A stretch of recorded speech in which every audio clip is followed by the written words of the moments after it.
koso en koso bedo gi chuny mar timo sinani e gigi ang'o mamono weche mag uchumi wawacho ni nitie gimoro ne culture of poverty and poverty of culture.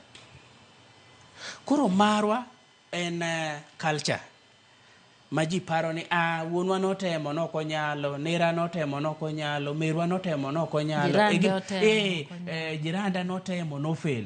Adwa nyisi ni ji duto mineno sani kata Microsoft, Honors, jok manoti kumineno magikege kata HP makoro in go kane. Giduto negitemo to negigore piny to gichak gichunga chunga. Tema gori piny to chungi. Kiny Nyasaye no gwedhi mondo wabe waketi owala. Piny igero go wala.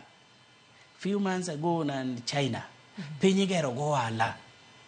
Wawe bedo ni pinyoru ni wabede centers jomatindo ni ng'iyo ni mano gach ng'anga modonjo. Ja V8 no chako gi idho Kenya bus. Kendo nogore piny adi mang'eny kogike V8 neno. Tema idea ma in go no chake ng'ato ne poko chake.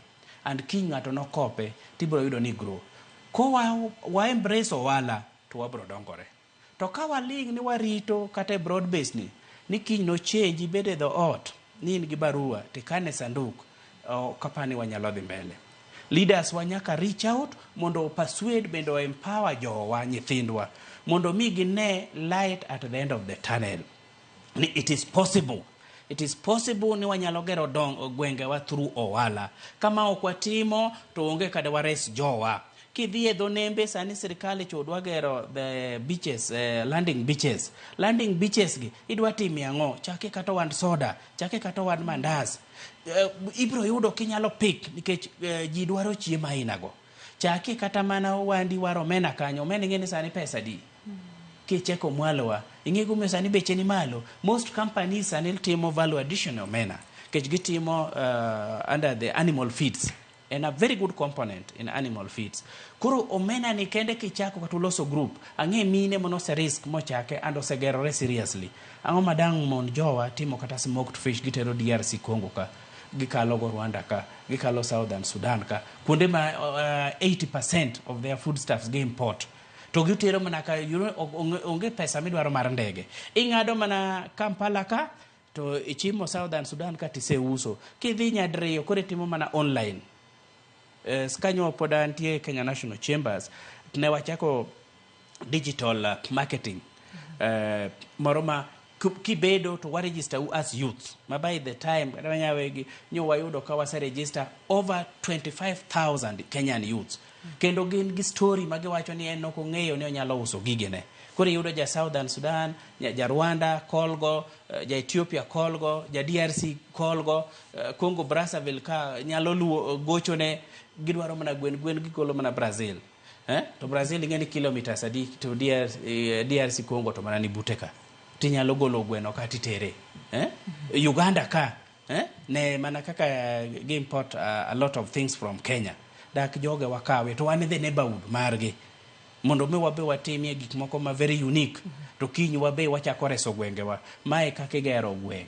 To kirito ni serikal bro kelo ni serikal nyalo kelo projects to projects go kopo ni the community kata jowa okokaw thuolo mar neno gi kaka gik ma viable to wabro keep on wa blame MPs, wa keep on wa blame governors, wa keep on wa blame MCAs to kwadwa timo gik monego tim.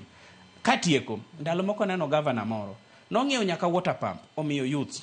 Water pump gi moko uso kendo gidhiga achwaka. To water pump achiel kende nyalo create employment for more than 15 youths. Mo migi nyaka hatchers, ilongo ni hatcheries unyalo mar gwen chap. Koro kiki bi Nairobi ka ni ibiro Nairobi ka ndwa ng'iewo gweno. Igolo gwen Nairobi ka nitero kata Suba kocha kata itero mana Siaya. But this one they end up misusing.